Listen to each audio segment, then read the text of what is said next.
Let me tell you something that the mainstream church is not going to tell you. Something that your pastor, your bishop, your comfortable Sunday morning homily is carefully avoiding. It has already begun. Not it's coming. Not brace yourself for what might happen. No. What we have been warned about, what the saints prophesied, what the mystics wept over, what Our Lady of Fatima tried to beg this world to understand, it is already here. It is already in motion. And almost nobody is ready. I've spent decades as an exorcist. I've sat across from things that hate you with a fury you cannot comprehend. I've watched what happens when entire civilizations strip themselves of the sacraments, abandon the spiritual armor God gave them, when walk naked into a battlefield they don't even believe exists. What I'm seeing now, in the confessionals, in the exorcism room, in the cultural collapse happening in real time, it is not random. It is not coincidence. It is coordinated, and it is accelerating. People ask me, Father, are we in the end times? And I tell them the same thing every single time. The more important question is, are you ready for what's already here? Because I promise you, the enemy is not waiting for you to feel comfortable. He is not waiting for you to finish your Netflix series. He is not waiting for you to find your path. He has already found yours. In the next hour, I'm going to walk you through 6 realities, 6 truths that the modern world desperately does not want you to know. And by the end, you will not be the same person who clicked play. Let's begin. I want to start with something that sounds simple, but is actually the most radical statement you will hear in the 21st century. The devil is real. He has an army, and they are working right now, not symbolically, not as a metaphor for your inner darkness, not as some Jungian archetype your therapist wants to help you integrate. I mean a literal, personal, intelligent, ancient being of immense power who has organized a hierarchy of fallen spirits with one singular objective, the eternal destruction of your soul. I know how that sounds to modern ears.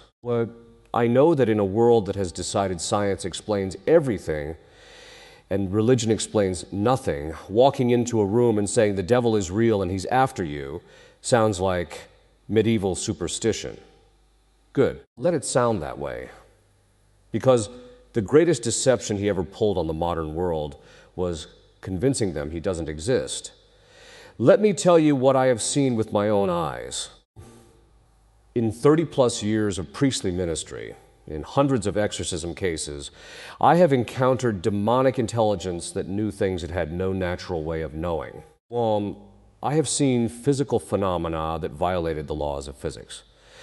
I have watched people who were perfectly rational individuals get consumed, step by step, through what appeared to be harmless choices, a Ouija board at a college party, a New Age meditation app, an invitation to explore energy healing, and end up in a state of spiritual enslavement so profound it took years to undo. This is not movie horror. This is clinical, documented, systematic. And here is what nobody wants to say out loud. The demonic is not random. It is strategic. The fallen angels, and Scripture is explicit, that they are organized into ranks, hierarchies. Principalities and powers have studied humanity for thousands of years. They know your weaknesses better than you know yourself. They know the wounds you carry from childhood. They know the sins you keep returning to. They know exactly which temptation to place in your path at exactly the right moment of vulnerability. St. Thomas Aquinas taught that demons cannot read your interior thoughts. That is God's domain alone. But they can observe your exterior behavior with a precision and patience that spans lifetimes. They watch, they wait, they coordinate. Now, here is where this becomes the most urgent thing I can say to you. We are living in a moment where the spiritual defenses of the West have been systematically dismantled. Think about what has happened in the last 60 years. Mass attendance has collapsed. The sacrament of confession, which is literally the most powerful weapon a soul has against demonic influence outside of the Eucharist, is virtually abandoned. Exorcism ministries were quietly shut down across dioceses because they were embarrassing. Prayers of protection that the Church used for centuries, prayers that were in every Catholic home, prayers to St. Michael, prayers against the demonic, were stripped from the Mass in 1970, and then people are surprised when chaos follows. St. Peter didn't mince words. He said, "Be sober and vigilant. Your adversary, the devil, prowls around like a roaring lion, seeking someone to devour." The word he uses in Greek is not maybe seeking. It is actively hunting, with intent, with purpose. And the people of God have responded to this threat by getting comfortable. I'll tell you what I tell every soul that comes to me in spiritual distress. You are in a war whether you believe in it or not. The fact that you don't see the enemy does not mean the enemy doesn't see you. A soldier who falls asleep in the middle of a battlefield doesn't stop being in danger. He just stops being able to defend himself. The first thing that has already begun, the thing that nobody wants to name, is the systematic spiritual disarmament of an entire civilization. And when a civilization loses its spiritual defenses, what fills the vacuum is not peace, it is possession. Not always the dramatic, cinematic kind, though that happens too. More often it is the quiet kind, the kind that looks like depression, addiction, rage, despair, the slow dissolution of meaning and purpose and joy.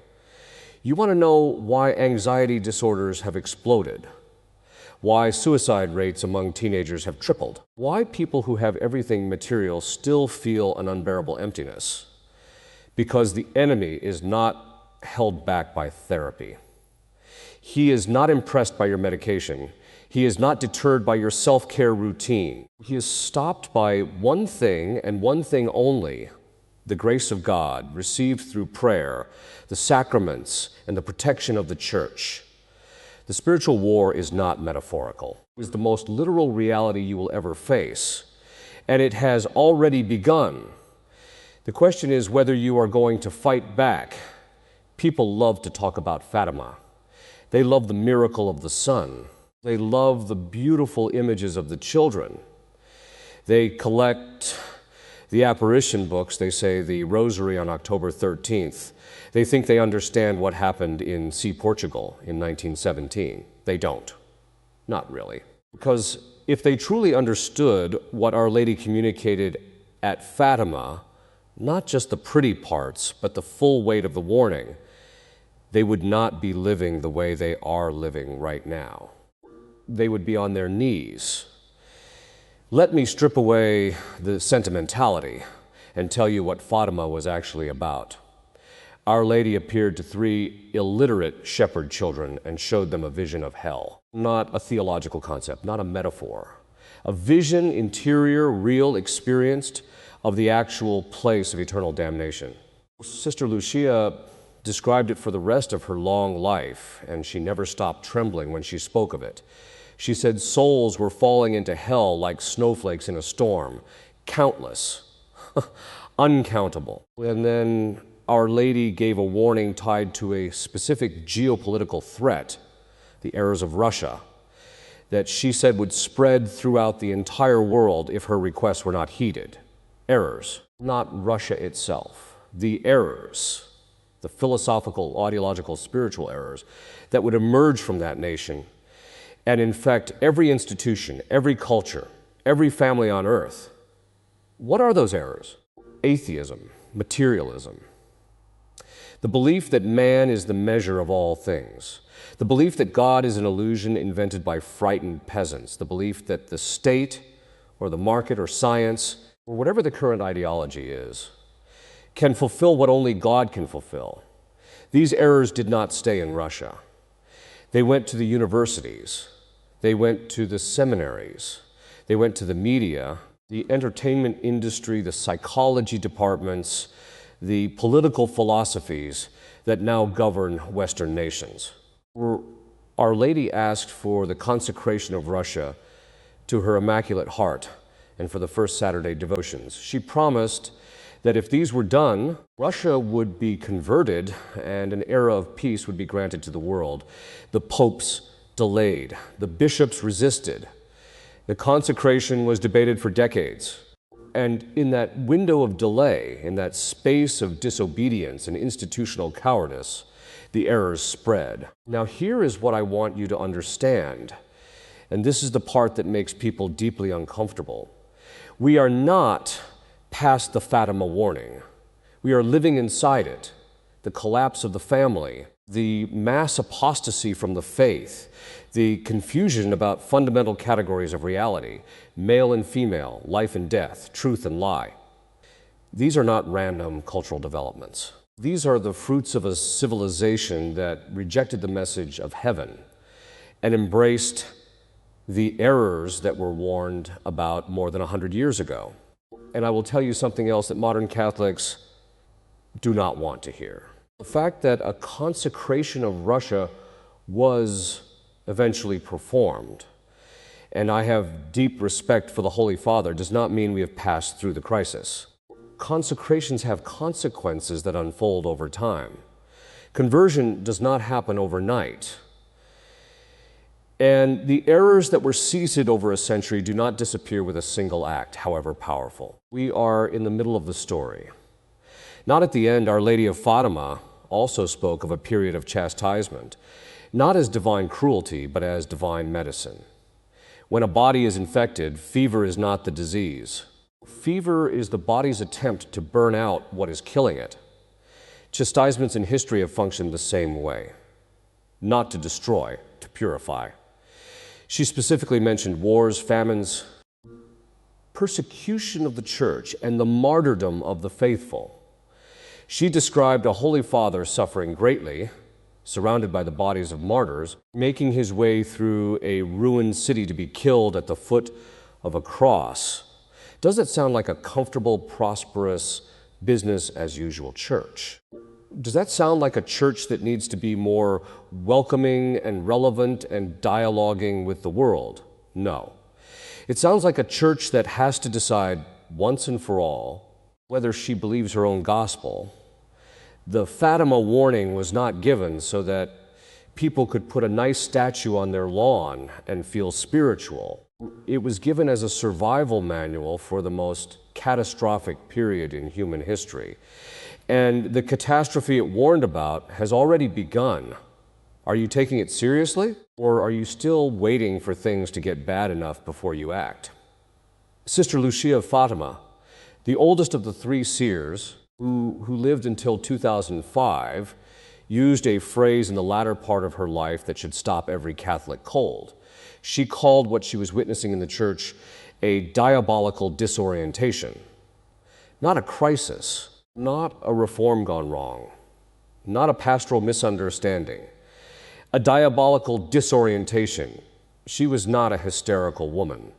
She was a Carmelite nun of extraordinary holiness who had spent her entire life in prayer, who had been personally visited by the Mother of God, and who had observed 9 decades of church history from a position of supernatural insight. When she used those words, she meant them precisely. Let me tell you what diabolical disorientation means in practical terms. It means that evil presents itself wearing the clothing of good. It means that the destruction of the faith is carried out using the vocabulary of the faith. It means that people are led away from God while being told and believing they are being led toward Him. Think about what has happened inside the church since the middle of the 20th century. The Mass, the most holy act in human history, the actual representation of Calvary, the source and summit of Christian life, was reformed in ways that stripped it of its sense of the sacred, removed the facing God orientation of the priest, silenced the Latin that had unified the church for 15 centuries, and replaced the solemn silence and reverence with a social gathering that often feels indistinguishable from a Protestant service. I am not attacking individuals who made these changes. I am not saying they were malicious. I am saying the results speak for themselves. In 1950, mass attendance in the United States was above 70%. Today it is below 20% and collapsing further among young people. Priestly vocations have cratered. Religious orders that abandoned their habits and their missions are dying. Orders that held fast to tradition are growing. The fruits are not ambiguous. But here is where the diabolical disorientation goes deeper, deeper than liturgical reform, deeper than institutional failures. It goes into the very content of what is being preached. I have listened to homilies from ordained priests, from bishops, from theologians with advanced degrees, where the word sin was never spoken, where hell was never mentioned, where the demands of the gospel, take up your cross, deny yourself, follow me, were replaced with a therapeutic message about God affirming your journey and celebrating your authenticity. This is not the gospel. This is a counterfeit. And counterfeits, by definition, are designed to look like the real thing. The diabolical genius of this disorientation is that it uses the language of mercy to eliminate the medicine that actually produces healing. Real mercy tells the truth about the wound before it heals it. A doctor who refuses to tell a patient they have cancer because he doesn't want to upset them is not being merciful. He is being negligent. He is letting the patient die while calling it compassion. The church exists to save souls. That is her mission. That is the only thing that justifies her existence. And saving souls requires telling people what destroys them. Sin destroys the soul. Unrepented mortal sin separates a person from God permanently if they die in that state. That is not a medieval fear tactic. That is the teaching of Jesus Christ, repeated throughout the Gospels, confirmed by every council the church has ever held. And yet we have an entire generation of Catholics who have been told, implicitly or explicitly, that everyone goes to heaven, that God is too loving to condemn anyone, that as long as you follow your conscience, you will be fine. This is the diabolical disorientation. It tells people they are safe when they are in danger. It closes the medicine cabinet at the moment of greatest sickness. It pulls the fire alarm out of the wall just as the building begins to burn. I want to be clear, the church herself cannot fail. The gates of hell will not prevail against her. That is the promise of Christ, and it is absolute. But individual Catholics can fail. Priests can fail, bishops can fail, or institutions within the church can be infiltrated, corrupted, and turned into instruments of the enemy without the church herself ceasing to be the church. We are watching this happen in real time. The question for every faithful Catholic, every person watching this who still believes, is not whether the crisis is real. It is what you are going to do about it. Are you going to pretend everything is fine because pretending is comfortable? Are you going to tell yourself the church will sort it out without your prayers, your sacrifices, your fidelity? Or are you going to understand that you are being called right now in this moment of history to be the remnant that holds the line? The disorientation has already begun. The question is whether you will be disorientated by it or anchored against it. When you want to destroy a civilization, you do not start with governments. You do not start with armies. You do not start with economies. You start with the family, because the family is the primary cell of society. It is the first church. It is the first school. It is the first government. It is the place where the human person first encounters love, authority, sacrifice, and if it is a Christian family, God himself. If you can destroy the family, everything else collapses downstream. The culture, the faith, the state, all of it becomes incoherent. And this is not merely a sociological observation. This is a deliberate spiritual strategy. In the writings of the early communist theorists, men like Friedrich Engels, men like the architects of the Frankfurt School, who brought their ideas to American universities in the 1930s, the destruction of the natural family was not incidental. It was explicit, was articulated as a necessary step in the transformation of society. The family had to go because the family transmitted values, loyalty, faith, and identity that stood outside the reach of the state. And then a spiritual reality behind that agenda. It is not merely political, it is demonic. The ideologues who designed the attack on the family were not just smart strategists. They were instruments, often unknowingly, of a principality whose hatred for the human family goes all the way back to Eden. The family is the image of the Trinity, a father, a mother, a child, a communion of persons who love each other into existence and reflect the very inner life of God. The devil hates this with a ferocity beyond human comprehension because he hates God with a ferocity beyond human comprehension. Attack the family and you attack the image of God in the world. Now look at what has happened over the last 60 years. No-fault divorce was introduced in the 1970s, making the legal dissolution of a family as easy as terminating a lease. The result was the normalization of divorce, not just as a last resort in genuinely broken situations, but as a routine solution to inconvenience. The children of those divorces, the social science data on this is overwhelming and uniformly devastating, suffered in measurable ways. Higher rates of poverty, addiction, incarceration, psychological disorders and failed relationships themselves, and then contraception, the separation of the sexual act from its natural end. Children did not liberate women, it commodified them.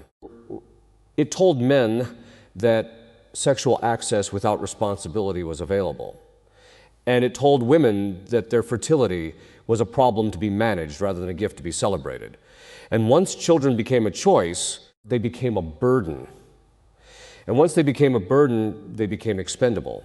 And you end up where we are, a civilization that has killed hundreds of millions of its own children and cannot understand why it feels empty. The attack on the family did not stop there. Today, we are watching an assault on the most fundamental categories of human existence, male and female. An ideology has been constructed, promoted through every institution that tells children their biological sex is irrelevant, that identity is a matter of internal feeling, and that any parent who objects to the medical alteration of their child's body is guilty of abuse. I want you to hear me clearly. This is not progress. This is a spiritual attack on the human person at the most fundamental level. And it is specifically targeted at children because the enemy knows that what you do to a child, especially in the formation of their identity, their understanding of reality, you do to the adult they will become and the civilization they will build. The family has already been severely wounded. Divorce rates among Catholics mirror the general population. Contraception use among mass-attending Catholics is barely distinguishable from the secular world. And confusion about human identity and the nature of the body is entering Catholic schools and Catholic families. This is not the world beating on the church's door. This is the world inside the house. What do? We start where it has always started. We sanctify our own homes. We build the domestic church with the seriousness of men and women who understand what is at stake. We pray the rosary as a family daily, not occasionally. We make confession a habit, not an emergency. We choose our children's education with the gravity of people who know there is a war for their souls. And we stop being ashamed of the truth.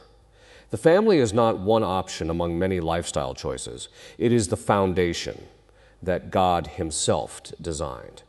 And its destruction is not a cultural evolution. It is a catastrophe, one that has already begun. I'm going to say things in this section that will make some people angry.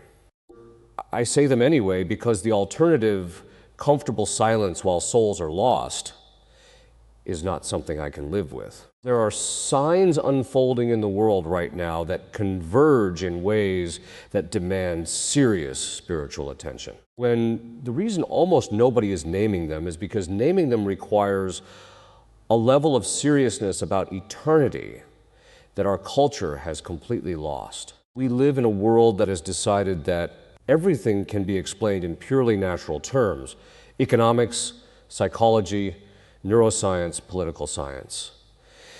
And when purely natural explanations hit their limit, the intellectual move is not perhaps there is a supernatural dimension. It is we just need more data. The idea that events in history can be understood only in light of the warfare between heaven and hell has become literally unthinkable for the educated modern person. But that is precisely the blindness the enemy needs to operate at maximum effectiveness. Let me name some of what I see. First, the explosion of the occult. I don't mean people wearing Halloween costumes. I mean the mainstreaming of actual occult practice: tarot, astrology, witchcraft, pagan ritual across an entire generation of young people who have abandoned Christianity but retained the human instinct for the sacred. They are not worshiping nothing. They are worshiping something. And they are doing it with practices that the church has always classified as points of demonic entry. The volume of cases involving demonic influence that trace back to occult involvement has increased dramatically in my experience. And these are not ignorant, superstitious people. They are educated young adults who were told by a secular culture that the supernatural doesn't exist, found that answer unbearable, and turned to the counterfeit supernatural that the enemy was happy to provide. Second, the psychological collapse. Mental health statistics in the developed world have reached levels that should constitute a civilizational emergency. Depression, anxiety, suicidality, self-harm, all exploding, particularly among young women and adolescents. The secular response is more therapy, more medication, more apps, more social support. I am not dismissing those tools, but I am saying they are not sufficient. When a soul is in spiritual darkness, when there is demonic oppression involved, or when a person has been so stripped of the sacred that they have no access to hope beyond the natural, you cannot medicate your way to healing. You cannot therapy your way out of a spiritual wound. And the fact that our culture has no category for this, that a therapist will spend years with someone never once asking about their spiritual life, means that we are treating symptoms while the cause goes unaddressed. Third, the persecution of Christians. This is not coming, it is here. The persecution is soft in the West: loss of jobs, professional consequences, social ostracism for holding to biblical teachings on sexuality, on life, on the nature of the human person. It is hard in other parts of the world, in Nigeria, in China, in India, or in the Middle East, where Christians are being killed for their faith in numbers that exceed any other period in history. The world is being divided, and the line of division is increasingly between those who bow the knee to the new ideology and those who do not. I am not a conspiracy theorist. I am a priest. And I am telling you that what I see when I read the signs of the time through the lens of Scripture, the saints, and 2,000 years of church teaching is a pattern that has appeared before. At the end of regimes, at the turning of ages, at the moments that demanded absolute clarity about who you served. The martyrs who died under Nero were not special people. They were ordinary people, forced by circumstances to make an extraordinary decision. And those circumstances are being constructed around us now, slowly enough that most people aren't noticing, rapidly enough that it will soon be unmistakable. Fourth, the silence of the shepherds. This one breaks my heart. Because what is needed right now, desperately, urgently needed, is a church that speaks with clarity, courage, and supernatural confidence. That calls sin what it is. That proclaims hell as real and heaven as real, and the stakes as eternal. That does not apologize for the gospel or dress it up to be palatable to an age that already has everything except the truth. Instead, in too many places there is silence. Or worse, a language so carefully constructed to offend no one that it ends up saying nothing. The signs are there for those willing to see them. The question is not whether something has begun.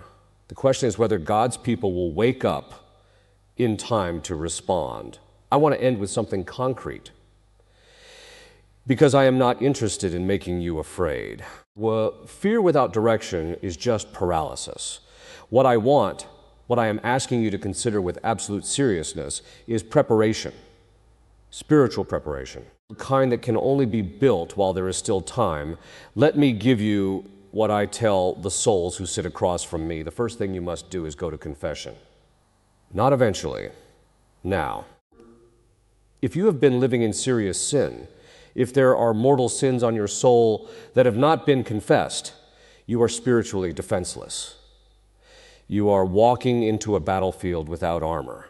And the battlefield, as I have told you, is real. Confession is not about feeling guilty. It is about being healed. The grace that flows from a valid sacramental confession is not symbolic. It actually restores the soul to the state of sanctifying grace. It actually removes the foothold that serious sin gives the enemy in your life. It is the most underused weapon in the arsenal of Catholic spiritual life, and its abandonment in the modern church is one of the great spiritual catastrophes of our time. Go this week. Find a priest. Go. Second thing is to consecrate yourself to Our Lady specifically. And I will say this without apology, through the total consecration of St. Louis de Montfort. What this consecration does is place you entirely under the protection and intercession of the Immaculate Heart. Not because Mary is God, she is not, but because she is the Immaculate's conception, the one human being in all of history who has never had a moment of spiritual compromise, never given an inch to the enemy. And placing yourself under her protection is placing yourself under the protection of the person who crushes the serpent's head. The demons hate her with a particular ferocity. Her intercession in cases of demonic attack is not just effective, it is devastating to the enemy. This is not piety. This is spiritual warfare strategy. The third thing is to pray the rosary every day. Not once a week, not when you remember, every single day. The rosary is not a nice Catholic tradition. It is a weapon. Our Lady has called it the weapon for the times. Pope Leo XIII, who had a vision of the power Satan was being given over the church and the world, which is what inspired the prayer to St. Michael, wrote 11 encyclicals on the rosary. 11. That is more encyclicals than he wrote on any other single subject. The rosary meditates on the life of Christ. It drives the powers of darkness back. And it is available to every person in any state of life at no cost, with no equipment except your own willingness. The fourth thing is to attend Mass as frequently as possible and receive the Eucharist worthily. The Eucharist is Jesus Christ, body, blood, soul, and divinity, truly, really, and substantially present under the appearance of bread and wine. This is not a symbol. This is not a memorial. This is the actual body of God offered to you as food for your soul. When you receive the Eucharist in a state of grace, you receive the most powerful force in the universe into your body and soul. The enemy cannot touch what is united to Christ. And frequent, worthy reception of the Eucharist is the single greatest protection available to a human being in the material world. If you are receiving unworthily, if you are in a state of mortal sin and approaching communion without confession, stop. This is not harshness, this is love. The Apostle Paul warned that receiving unworthily brings judgment, not grace. Get to confession first. Then receive the fifth thing is to build community with serious Catholics. You cannot survive this alone. The early Christians did not survive Rome alone.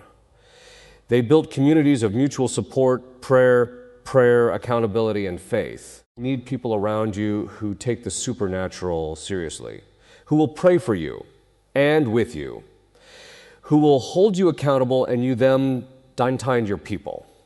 Build the remnant. The isolation that the enemy imposes on souls, the feeling that I'm the only one who thinks this way, I must be crazy, is a strategy. Community destroys that lie. The sixth and final thing is to stop being afraid of what people think. This is perhaps the hardest one for the modern Catholic. We live in a culture that has made social approval the highest value. The fear of being called backward, intolerant, superstitious, crazy. This fear has silenced more souls than any persecutor ever has. But here is what I need you to hear. The opinion of the world passes away. The opinion of God is eternal. And on the day you stand before Him, the day every human being who has ever lived will stand before Him, He will not ask what the culture thought of you. He will ask what you did with the truth He gave you. The moment we are in demands courage, not the courage of heroes in movies. The daily, grinding, quiet courage of people who refuse to pretend, who insist on saying true things, who build their lives on the rock instead of the sand. It has already begun. The signs are unmistakable to those with eyes to see and ears to hear. The enemy is not waiting. The clock is not pausing. The battle is engaged. And you watching this, you who felt something stir in your chest when I started talking, you are not here by accident. You are here because something in you knows it is time to wake up. The question is simple. Are you ready to fight? Because the hour is late, the battlefield is real, and God is calling His people to stand. Christus vincit, Christus regnat, Christus imperat, Christ conquers, Christ reigns, Christ commands, and He has not abandoned us. Go, confess, pray, receive, stand firm. The war has already begun, and by the grace of God, we will not lose.